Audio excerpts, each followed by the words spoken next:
Bonjour à tous, je suis Cynthia. Bienvenue dans mon podcast Mon Pourquoi. Ici, on accueille des entrepreneurs, entrepreneuses et on se retrouve chaque semaine au cœur de différents métiers pour parler de nos expériences, notre vécu, notre pourquoi.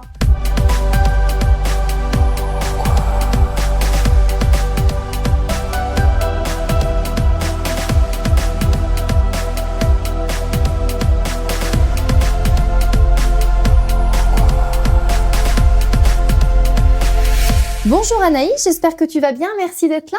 Merci à toi de m'avoir invitée. Présente-nous un petit peu ton activité professionnelle, toi Anaïs. Alors moi, je suis coiffeuse spécialisée dans la femme, en fait. Je m'occupe que des femmes. Ok.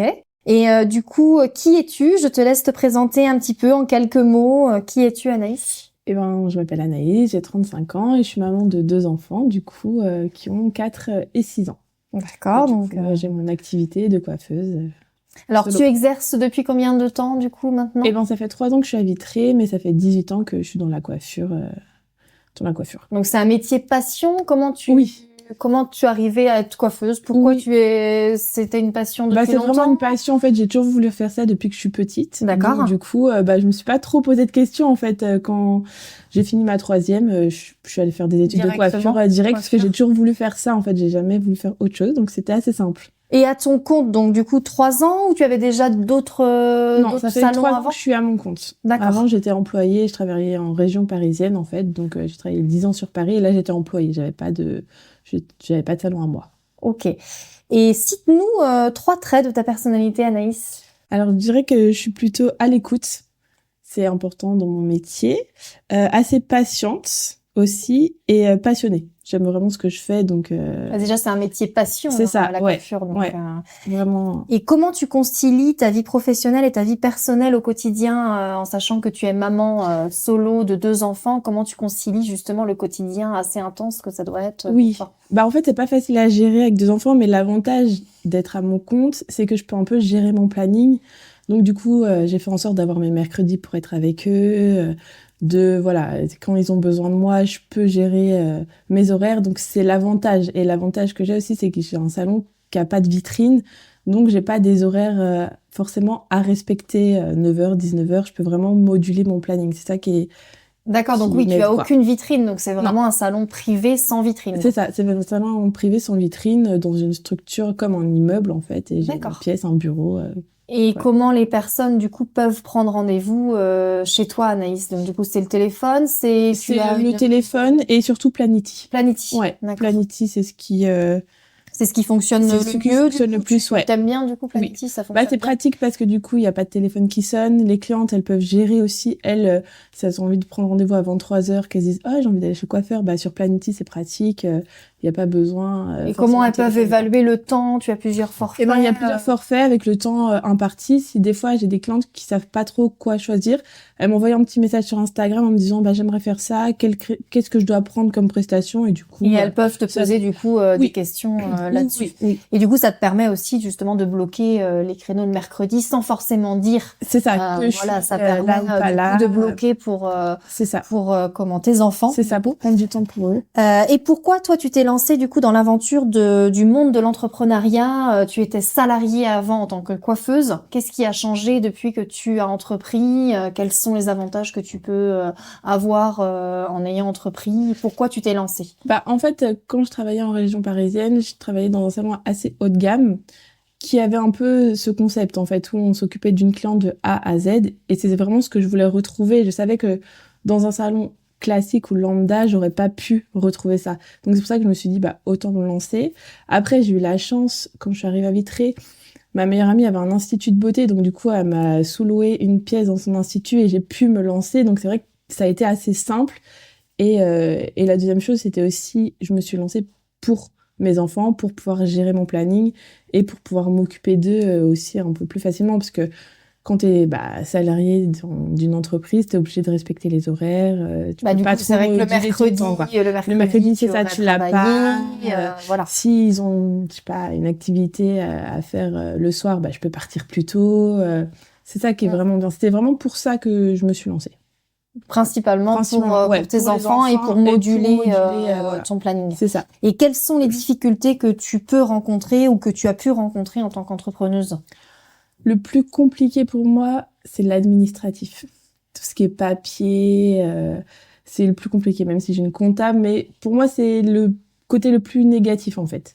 C'est Et vraiment t'as beaucoup de charges au niveau d'administratif, t'as beaucoup de charges en tant que coiffeuse, du coup, en administratif? Non, bah, j'en ai pas beaucoup, mais j'en ai un petit peu quand même. Et c'est pas mon truc, quoi. Donc, c'est pour ça que pour moi, c'est le Oui, puis je côté le pense que plus... quand tu es prise toute la journée dans le quotidien, C'est ça. En de fait, ta c'est ça. passion de de C'est ça, coiffeuse, en fait, c'est tu ça. vas Et pas puis tu travailles forcément, quand même du matin au soir. Le soir, tu rentres chez toi, t'as les enfants. Donc, les papiers et tout, ça passe à la fin, Bon, au bout d'un moment, faut le faire, il y a pas le choix.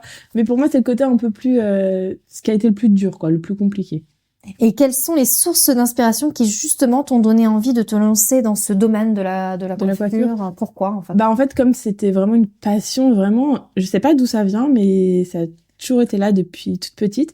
Et après, en évoluant et en commençant dans le métier, bah, en fait, en étant sur Paris, j'ai vu beaucoup de choses, j'ai voyagé et tout, donc forcément, ça m'a donné vraiment je sais pas comment expliquer. J'ai vu plein de nouvelles choses et tout ça, ça m'a donné envie. Je me suis dit oui, je suis vraiment au bon endroit, quoi. Et alors justement, par rapport aux sources d'inspiration, tu parles de voyage. Donc tu as fait Paris, tu as fait quoi autrement? Dubaï, il me semble. Ouais, en fait, là, au dernier travail où j'ai travaillé à Paris pendant 4 ans, en fait, ma patronne avait sa marque de produits qu'elle exportait à l'étranger. Et donc, du coup, on allait de temps en temps coiffer des clientes à l'étranger. Donc, oui, notamment à Dubaï, mais je suis aussi allée en Arabie Saoudite, à New York, et pour coiffer des Et clientes. donc c'était des prestations typiques, c'était des choses qu'elle demandait bien typiques pour des prestations comme des mariages, des fêtes, des cérémonies, c'était des Non, choses. en fait, c'était plus, en fait, on avait une clientèle, en fait, d'expatriés qui habitaient là-bas. Et donc, du coup, comme elles n'avaient pas forcément la possibilité de venir à Paris, et ben, en fait, c'est nous qui nous déplacions. On louait des fauteuils dans un salon de coiffure et en fait, on coiffait nos clientes là-bas. Après, quand je suis partie à New York, là, c'était vraiment pour une cliente, une prestation. Elle nous a fait venir juste parce que elle, d'habitude, elle venait à Paris se faire coiffer. Et là, c'était vraiment quelque chose que pour elle, quoi. Mais sinon, en général, ouais, on louait des fauteuils dans un salon pour coiffer nos clientèles. Donc ta clientèle, ce sont des femmes. Est-ce que Oui. tu coiffes aussi des enfants Bah, je coiffe dans les ta enfants, clientèle? je coiffe les enfants filles, du coup, les filles de mes clientes. D'accord. Mais c'est tout. Je fais pas Autrement, d'enfants. pas d'enfants. Non, non, Autrement. non, non. Et les techniques qui peuvent changer de d'autres coiffeuses, est-ce que tu as des techniques bien propres à toi par rapport à la coiffure, pardon. Est-ce que tu as vraiment des techniques ou autres que tu peux mettre en avant toi dans ton salon? Bah après, je fais beaucoup d'ombrières, beaucoup de lissage, les extensions. Je sais qu'il y a pas beaucoup de salons qui font les extensions, mais ça peut changer la vie à certaines clientes qui n'ont pas beaucoup de cheveux, par exemple. Donc, je me spécialise plutôt vers la technique, quoi. Oui, donc tu as quand même de la spécialité, on va dire technique Oui. comme tu dis les extensions. Oui. Et c'est vrai que si on retrouve pas dans un autre salon, du coup ça peut être intéressant de venir te voir sur Vitré Oui, c'est ça. pour les extensions. Oui. Mais même tout ce qui est ombré et tout, j'ai beaucoup fait de formation quand j'étais à Paris, mais je continue à me former en fait.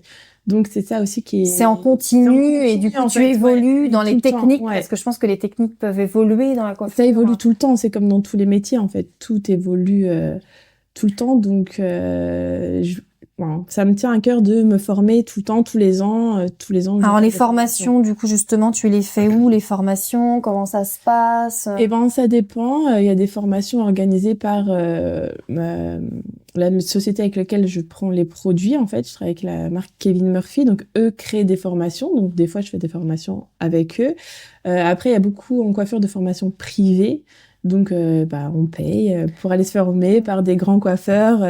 Notamment là, je suis partie à Cancun pendant une semaine pour me faire former par 4 coiffeurs assez connus. Et c'est vrai que c'est hyper enrichissant. J'ai rencontré plein d'autres coiffeurs. Et tout ça, ça t'apporte un plus, et ce qui fait que ton travail, ça a du plus par rapport à ton voisin qui va pas se former ou. Oui, parce que ou autre, beaucoup quoi. aussi Reste dans, en fait, beaucoup surtout en restent coiffure, ouais.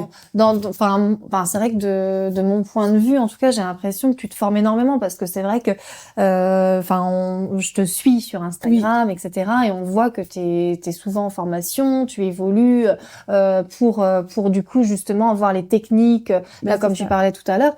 Et c'est vrai qu'on a l'impression, je sais pas si c'est typique français ou En fait, ce qui est compliqué en coiffure, que la coiffure, en fait, les personnes, elles sont dans leur salon, en fait, elles restent un peu comme elles ont, c'est un peu, moi, j'ai un peu l'image bigoudi, etc., mais c'est un peu, rester un peu sur l'ancien temps. En fait, je pense que les gens, ils sortent de CAP, de BP, ils sortent de leurs études. Et en fait, elles sont formées. Elles sont formées, point. Et en fait, et c'est pour ça aussi que j'avais pas envie de retourner dans un salon lambda. C'est qu'en général, les chefs d'entreprise, ils ont du mal à envoyer leurs employés en formation. Forcément, ça. Parce qu'ils sont prises par le quotidien, en plus. Voilà, c'est un revoir les plannings. C'est ça, faut revoir les plannings et tout. Mais je pense vraiment que ça apporte un plus à ton salon de te former régulièrement, en fait. Parce que toutes les nouvelles techniques, les clientes, maintenant, elles arrivent au salon, elles te montrent une photo Instagram ou Pinterest et elles veulent la même chose, en fait. Il faut que tu sois capable de réaliser ça. Mais ça, il faut de la formation pour pouvoir réaliser ça, en fait. Et c'est des nouvelles tendances. Donc, en plus, les jeunes sont beaucoup... tout le monde est connecté, YouTube, en fait. TikTok, avec les réseaux sociaux. Et c'est vrai qu'il y a un décalage. Après, si on n'est plus formé, il y a un décalage avec les personnes, justement, les jeunes qui, au niveau réseaux sociaux, etc. Et moi, je pense qu'il y a quand même pas mal de salons où on va montrer une photo, elles vont essayer de faire la même chose, mais elles vont pas réussir parce qu'elles n'auront pas les techniques. C'est ça, il y a le manque, c'est exactement ça, il y a le manque de formation, en fait. Et c'est dommage. Je pense que c'est un vrai plus, du coup, pour toi. Tout le monde, tout le monde est sur les réseaux maintenant, la cliente de 20 à 50 ans, même 60 ans, aujourd'hui, elle a Instagram, elle a tout. Et elle dit, mais moi, je veux la même coiffure que cette fille. C'est quand même frustrant de montrer ça au coiffeur, il dit oui, et tu sors et tu ressembles pas du tout à la photo, quoi. Donc, après, je sais aussi dire non. Quand c'est pas possible, je peux dire à la cliente, non, ça, on n'arrivera pas à l'avoir. Mais du coup, je propose quelque chose qui sera réalisable, en fait, sur son cheveu. Oui, quoi. Parce que quelquefois aussi, le cheveu ne s'adapte pas forcément avec la coiffure qu'on a vue en image. Ça, on est un peu tous pareils. Et en fait, on n'a pas les cheveux adaptés. Mais c'est ça. Des fois, on a des envies, et ce qui est réalisable, c'est pas possible. Mais il faut aussi, si t'es un bon professionnel, faut savoir le dire à ta cliente. Oui. Tu peux pas dire oui à tout, en fait. Donc, des fois, il vaut mieux dire non, proposer autre chose, plutôt que de dire oui. C'est ça aussi le problème des salons de coiffure. C'est que tu montres quelque chose, tu dis oui, mais finalement, c'était même pas réalisable à la base, en fait. Donc ça, et ce qui est intéressant aussi avec ton salon privé, c'est que vu que tu es toute seule, du coup on a tout le temps la même personne. Enfin, c'est ça. Coup, on a vraiment le contact humain et le contact d'avoir toujours la personne du coup, toi qui est tout le temps formée en évolution, en nouvelles tendances, et du coup c'est intéressant. C'est ça. Et puis comme je suis toute seule, je peux prendre le temps. J'ai le temps de discuter, d'échanger, pour savoir vraiment le besoin exact de ma cliente. En fait, je suis pas vite fait entre deux. J'ai vraiment, en général, je prends 10-15 minutes avant le rendez-vous pour qu'on échange, pour vraiment cibler ce dont elle a envie, en fait. Oui, donc tu prends vraiment un créneau assez large par client pour passer vraiment du temps avec la personne, être dans l'écoute, comme tu parlais tout à l'heure de ta qualité d'écoute. Et c'est intéressant d'avoir des salons privés, parce que c'est vrai que il y a des salons qui évoluent avec plein de personnes, mais du coup, c'est vrai qu'elles ont pas le côté humain, on retrouve pas les mêmes personnes. C'est ça, c'est plus que ça peut être intéressant. Les clientes, elles se lâchent plus aussi. Elles sont en sécurité, entre guillemets, donc du coup, elles se lâchent plus, elles se sentent à l'aise, et ça devient un plaisir. Moi, j'ai des clientes qui voulaient plus aller en salon de coiffure parce que du coup, c'était un peu une corvée, quoi, d'aller faire sa couleur, d'entendre les discussions de parce tout le monde. C'est vrai que le métier de coiffeuse, c'est un peu le métier potin. Non, mais c'est ça, d'entendre un peu tout partout, alors que là, elles prennent plaisir. Elles me disent, en fait, c'est un temps qui est vraiment pour moi, je me comprends. En fait, c'est un temps bien-être, en fait. C'est un métier bien-être. C'est ça. Les cheveux, c'est du bien-être, en fait. Et là, c'est vraiment, que pour elle, en fait. Parce que dans les instituts de beauté, comme tu disais tout à l'heure, ta meilleure amie qui est à l'institut de beauté, en fait, l'institut de beauté et la coiffure, en fait, ça se rejoint. Non, mais parce vraiment, que tout est bien-être, du coup, prendre soin de ses cheveux, c'est prendre soin de soi. C'est ça, exactement. Comme prendre soin de faire un massage. De sa peau. Et c'est du bien-être, la coiffure. Exactement. Donc, ça se reliait bien. Oui, c'était très bien ensemble. Oui. Alors, si tu pouvais donner un conseil aux futurs entrepreneurs, entrepreneuses qui souhaitent se lancer dans ce domaine, tu leur dirais quoi? Je leur dirais que s'ils ont vraiment envie, il faut foncer. Mais comme dans toute expérience, faut être conscient des plus et des moins, en fait. Donc je pense que je leur dirais ça. Faut vraiment, il faut y aller si on a des rêves, si on a des envies, il faut le faire en fait.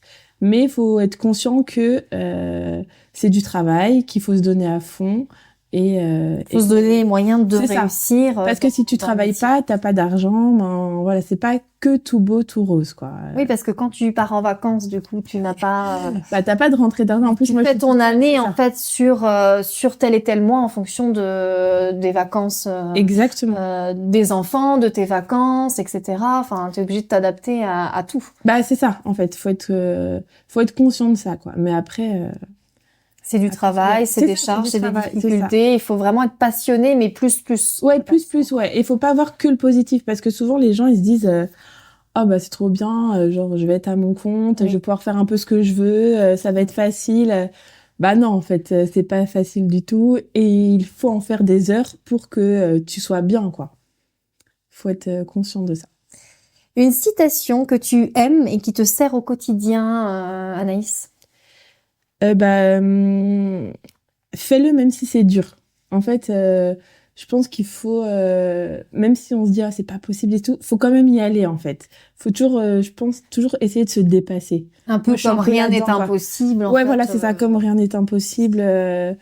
Je me dis tout le temps ça en fait. Je me dis non mais on y va et puis on verra bien. Mais il y a pas de raison que ça fonctionne pas tant qu'on y croit.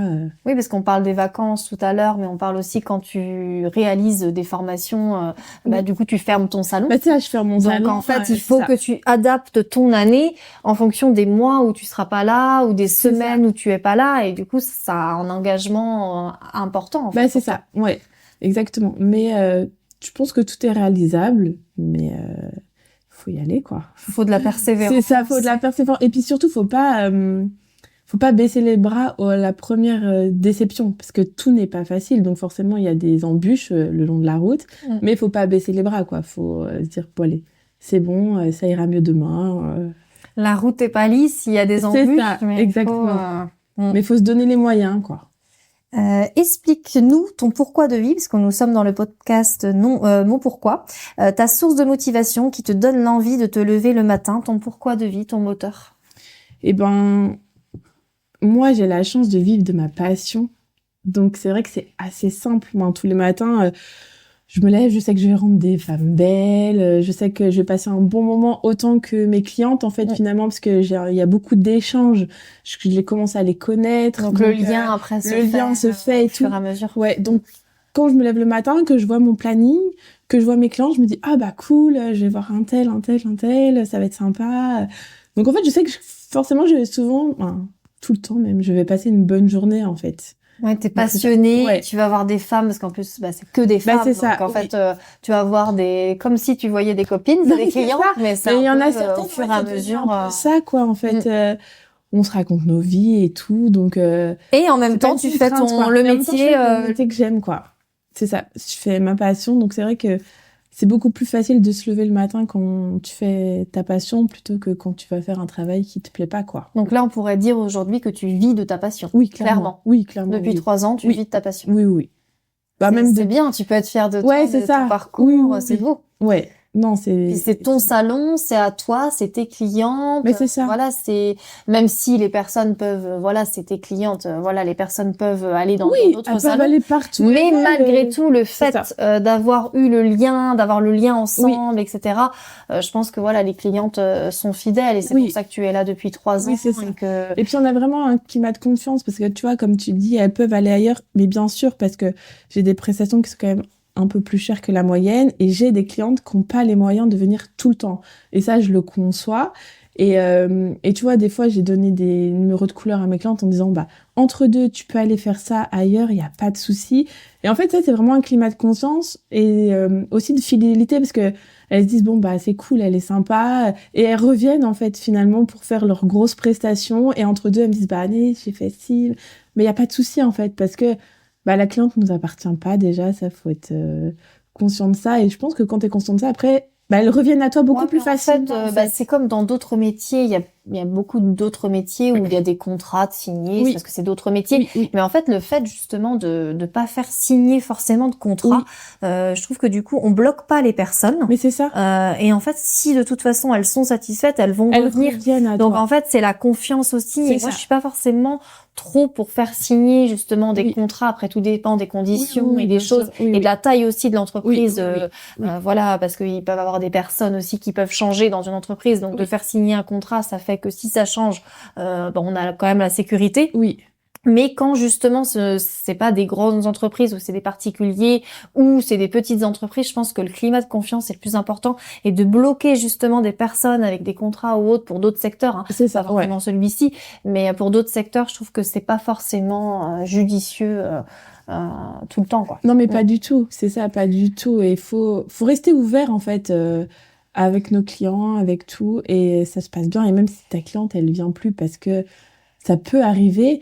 Moi, je sais que j'ai des clientes qui m'ont raconté des petites histoires ou des anciens coiffeurs qu'ils ont recroisés, qui leur disent même pas bonjour et tout.